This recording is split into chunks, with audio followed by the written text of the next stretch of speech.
My husband's brother did this to me in the kitchen. When I married Daniel Carter, I thought my life was set.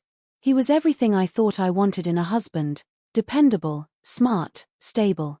He worked hard, provided for me, and carried himself with a seriousness that made me feel safe. In the beginning, that safety was enough. I loved the idea of building a home together, of waking up every morning to the same person, of knowing exactly where my future was heading. But life has a way of revealing truths you're not ready for. Daniel wasn't unkind or cruel.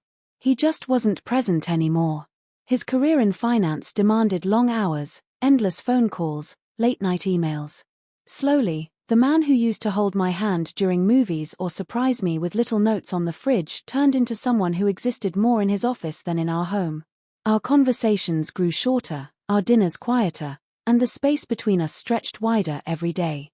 It was around that time that Ethan, Daniel's younger brother, moved back to town. Ethan had always been different from Daniel. Where Daniel was structured and disciplined, Ethan was laid back and free-spirited. He'd tried a dozen different jobs in different cities, always chasing something new. When he finally came back, it was under the pretense of wanting to be closer to family, but I had a feeling he was still searching for something he hadn't found. From the first dinner we shared after his return, I noticed the contrast between them. Ethan's energy was magnetic. He had a way of making people laugh, of lighting up a room with just his presence. Even when he teased me in that playful, brotherly way, I couldn't help but notice how his eyes lingered longer than they should, or how his smile softened when it was directed at me. I told myself it was nothing. I was his sister-in-law, and he was simply being friendly. But then came that Thursday afternoon. Daniel had texted me that he would be late again, tied up in meetings. I wasn't surprised. I pulled out ingredients for dinner, humming quietly to myself as I chopped vegetables on the kitchen counter. The smell of garlic and onions filled the air, and the sunlight from the window spilled across the countertops in warm streaks. I didn't hear Ethan come in at first. When I turned, he was leaning casually against the doorframe, his arms crossed, a grin on his face. "Something smells amazing," he said. "You really put everyone else in this family to shame. You know Daniel doesn't deserve this level of five-star cooking every night, right?" I rolled my eyes, though I couldn't stop the laugh that escaped me. "Don't start. You know he works hard. The least I can do is make sure he has a decent meal waiting."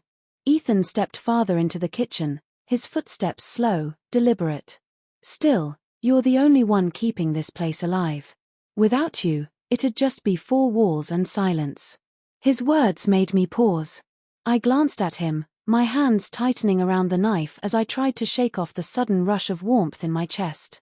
Compliments weren't unusual from Ethan, but this one felt different, intimate, almost. I forced myself to keep moving, sliding the chopped carrots into a bowl. "You're exaggerating." "I'm not," he replied, his voice softer now. "I mean it. You make this house feel like a home." For a moment, the room went quiet, the only sound the simmer of sauce on the stove. I felt his eyes on me, and when I finally looked up, our gazes locked. Something unspoken passed between us, something I wasn't ready to name. To break the silence, I gestured toward the stove. "If you really want to help, you can stir that sauce." Ethan smiled, grabbing the wooden spoon.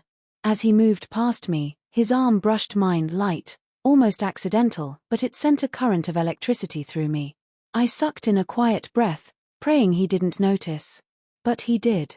He glanced at me, a knowing look in his eyes, before turning back to the stove. "You know," he said casually, "Daniel doesn't realize how lucky he is. Most guys would kill to come home to someone like you." I swallowed hard, my throat suddenly dry. "Ethan. I'm just saying the truth," he added quickly, though his voice carried weight. "I see the way he takes things for granted. I don't know if he even notices how much you do for him." I wanted to protest, to defend Daniel, but deep down I knew there was truth in Ethan's words. And that truth stung. That night, after Ethan left and Daniel finally came home, I watched my husband eat the dinner I had prepared without so much as a thank you. He didn't ask about my day, didn't notice the fresh flowers on the table or the way I had tried to make the evening feel special. Instead, he ate in silence, eyes glued to his phone. And all I could think about was the way Ethan had looked at me in the kitchen, as though I was more than just part of the furniture. Days turned into weeks, and Ethan kept finding reasons to stop by. Sometimes it was to borrow tools, sometimes just to check in. Always, he lingered in the kitchen. Always, the conversations seemed to hover on the edge of something deeper. I tried to fight it. I reminded myself who I was, who he was, what lines could never be crossed. But the heart is reckless.